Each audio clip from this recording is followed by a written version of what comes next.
ईर्ष्या, जलन, द्वेष, ये हमारे सबसे बड़े शत्रु हैं। क्यों?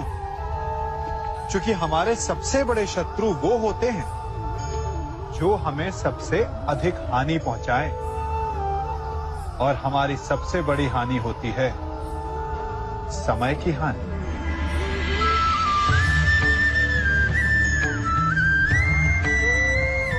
सबके पास जीवित रहने का एक सीमित समय होता है। कोई भी सदा अमर नहीं रहता।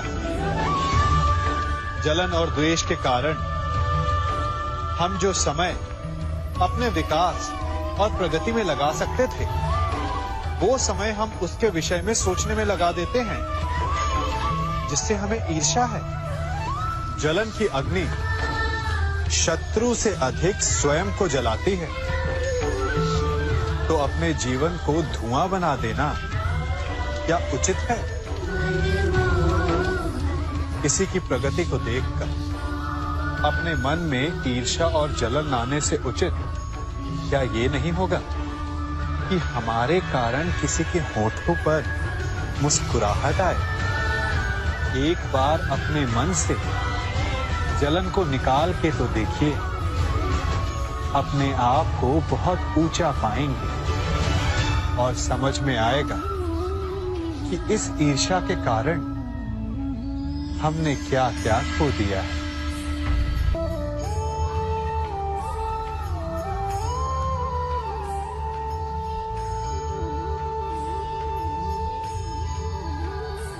विश्वास ये केवल शब्द नहीं, ये वो नींव है जिस पर मनुष्य का जीवन टिका हुआ है।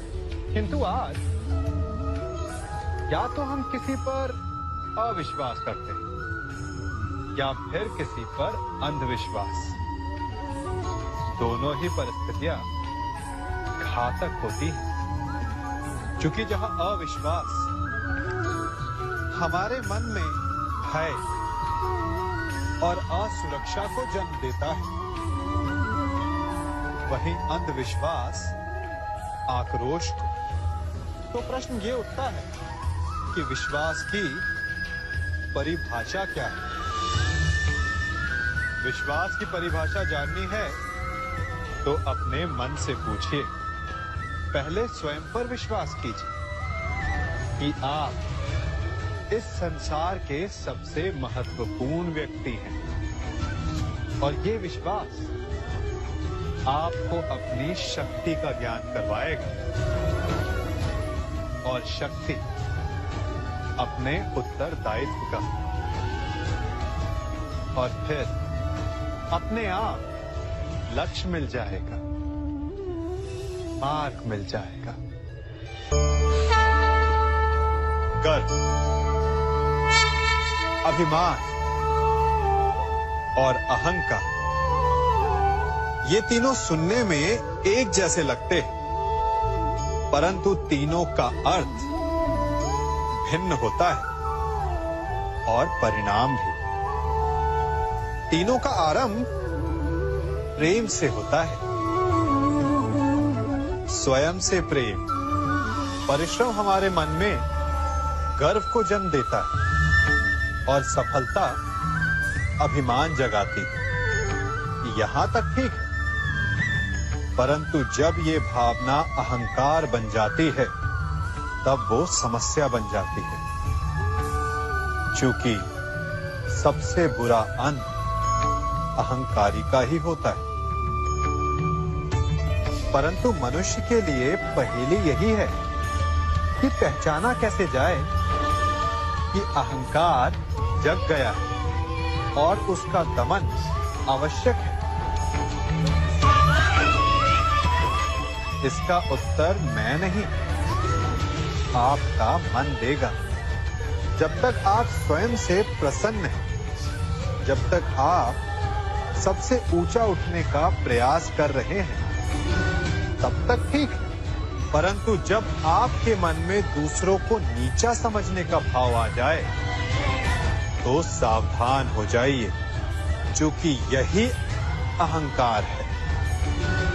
जो वास्तव में आपको हीन कर रहा है।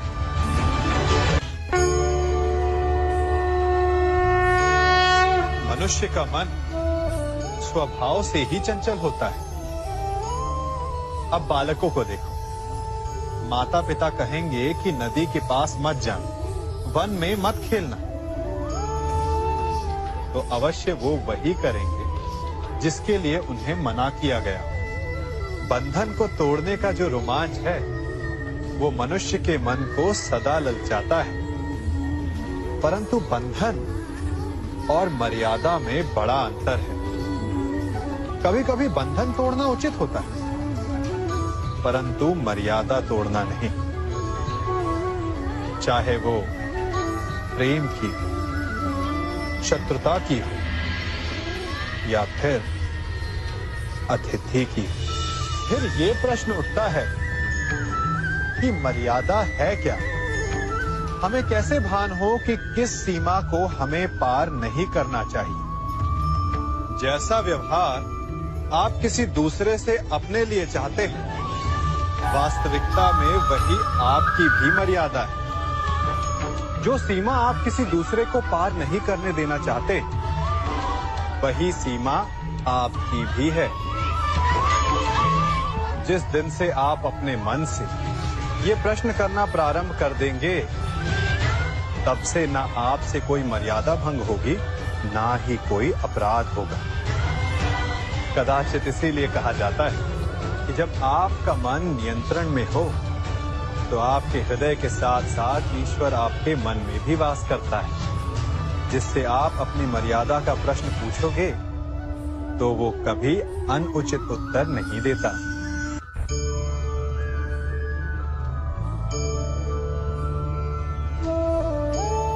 मनुष्य एक जीव होते हुए भी शेष जीवों से भिन्न है। क्यों? कारण मनुष्य जीवन समाप्त होने के पश्चात भी जीना चाहता है, और इसका केवल एक ही मार्ग है, सम्मान, जो मनुष्य के मृत्यु के पश्चात भी जीवित रहता है। उस सम्मान को पाने के लिए मनुष्य वर्षों प्रयास और परिश्रम करता है, और ऐसे में शत्रु के लिए सबसे सरल लक्ष्य बन जाता है आपका सम्मान।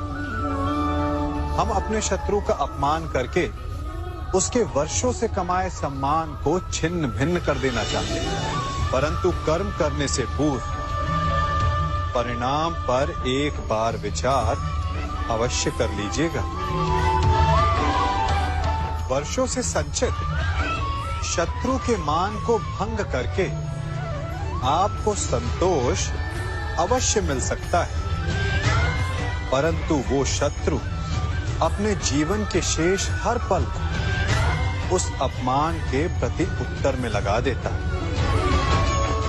इसीलिए सावधान रहिए।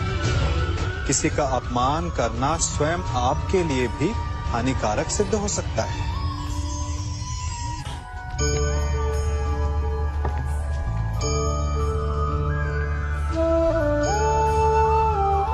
क्या कर रहा हूं मैं? इस अग्नि को शांत करने का प्रयत्न कर रहा हूं मैं।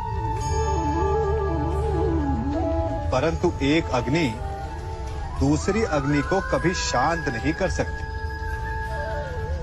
वो उसे और अधिक प्रज्वलित ही करती है। अपमान से जन्म लेने वाली अग्नि का प्रतिकार प्रतिशोध नहीं हो सकता, क्योंकि प्रतिशोध की अग्नि अपमान की अग्नि से अधिक प्रचंड होती है। तो उसका त्राण क्या है? उत्तर चाहिए? मैं दिखाता हूं।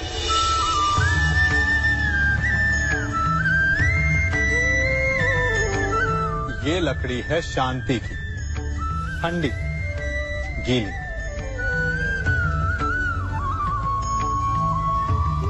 अपमान की अग्नि से त्राण पाने का मार्ग प्रतिशोध नहीं, शांति है, स्वयं का विकास।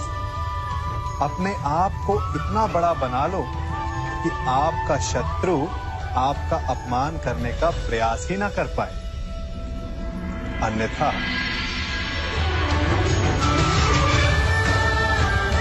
यदि आप प्रतिशोध चाहते हैं, शत्रु भस्म चाहते हैं, तो स्वयं को भी जलना होगा।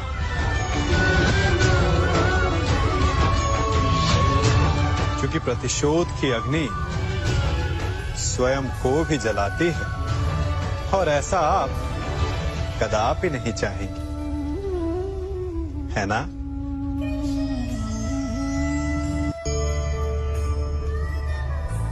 मनुष्य बिना मित्र और मित्रता के सुखपूर्वक नहीं रह सकता। बालक हो या वृद्ध, गृहस्थ हो या गृह त्यागी सन्यासी, कवि हो या योद्धा, बिना मित्रों के किसी का जीवन नहीं चल सकता। यदि ये संबंध इतना आवश्यक और शक्तिशाली है, तो उसके उत्तरदायित्व भी आवश्यक हो जाते हैं। परंतु प्रश्न ये उठता है कि मित्र कौन होता है? आप कहेंगे कि मित्र वो होता है जो सदा हमारा साथ दे, हमारे सुख में आनंद मनाए, हमारे दुख में हमारा सहारा बने, हमारे विरोधियों का शत्रु हो जाए वो, यही ना? परंतु क्या वास्तविकता में मित्र की पहचान यही होती है? मित्र के लिए आवश्यक है कि आवश्यकता पड़ने पर वो आपका विरोध करे। यदि आप सच्चे मित्र हैं, यदि आपका मित्र मूर्खतावश, जानबूझकर या किसी कुचक्र में फंसकर कोई अनुचित कार्य करने जा रहा है, तो आपका कर्तव्य बनता है कि सबसे पहले आप उसे वो कार्य करने से रोकें, उसका विरोध करें। क्योंकि यदि मित्र ने कुछ अनुचित किया, तो आप भी स्वयं को अपयश का भागीदार बनने से नहीं रोक पाएंगे।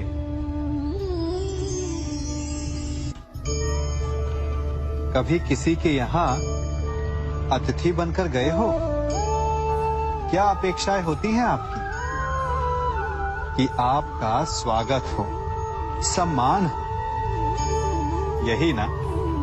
अवश्य कि आपका सत्कार करने वाला मन से ऐसा कर रहा है, या उसके मन में कोई खोट है? कहीं वो धूर्त तो नहीं? क्योंकि धूर्त का सत्कार भी विनाशकारी ही होता है। फिर से एक प्रश्न उठता है कि धूर्त को पहचाने कैसे? कभी सर्प को देखा है? उसके निकट जाओ तो फुफकारता है, दूर रहने की चेतावनी देता है। और यदि वही सर्प आपके निकट आकर नृत्य करने लगे तो विचित्र नहीं लगेगा आपको? लगेगा ना? उसी प्रकार किसी के स्वभाव में यही विचित्रता आना धूर्तता का लक्षण है। धूर्तता से आपको ठगने वालों का भी सबसे बड़ा लक्षण यही होता है कि वो आपसे अपने स्वभाव के विपरीत व्यवहार करते हैं। जो आपसे अधिक मीठी बातें करे और अत्यधिक विनय दिखाए, तो उससे सावधान हो जाइए। क्योंकि मित्र दिखावा नहीं करते, और अत्यधिक प्रेम का दिखावा करने वाले मित्र नहीं होते। अति विनयम धूर्तस्य लक्षणम।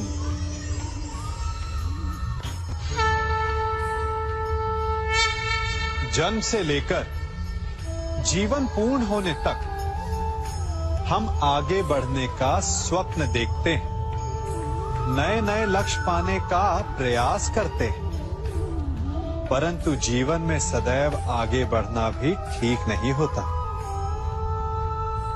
अब आप कहेंगे कि ये ग्वाला हमें कौन सी उल्टी पट्टी पढ़ा रहा है, परंतु सीधे जाने का मार्ग कभी कभी उल्टी सीख से ही आता है।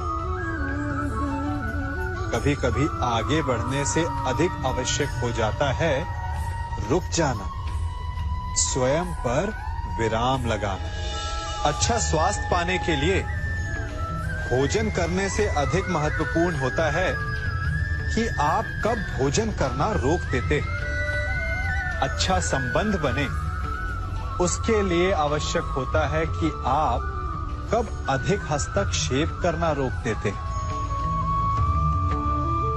और नाश से बचने के लिए आवश्यक है कि कब आप अपने पग को रोक लेते हैं। तो आगे बढ़ने के विज्ञान में कब रुकना है, ये ज्ञान बहुत ही आवश्यक है, क्योंकि कभी कभी विनाश की गर्त हमसे केवल एक पग आगे होती है और उससे हमें बचा सकते हैं हमारे रुके हुए पग।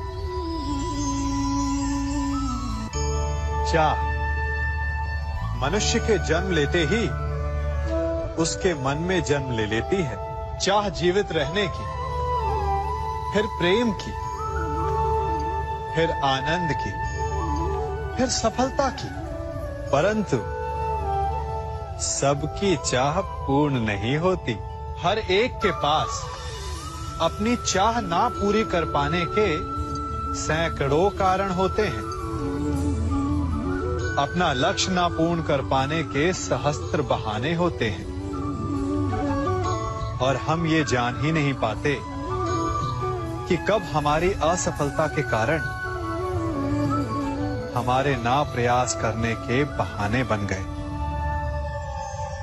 हम जो चाहते हैं उसे ना पा सकने का कारण ये कभी नहीं होता कि अवरोध बड़ा था।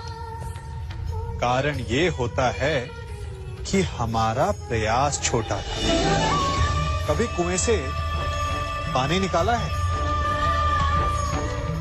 तो अवश्य देखा होगा कि कोमल रेशों से बनी हुई रस्सी भी कठोर पाषाण पर अपने निशान छोड़ जाती है और हर बढ़ता निशान उस पाषाण को और दुर्बल बना देता है। उसी प्रकार हमारा हर प्रयास हमें हमारे लक्ष्य के और पास ला सकता है। तो असफलता का कारण बाधा नहीं, प्रयासों की कमी।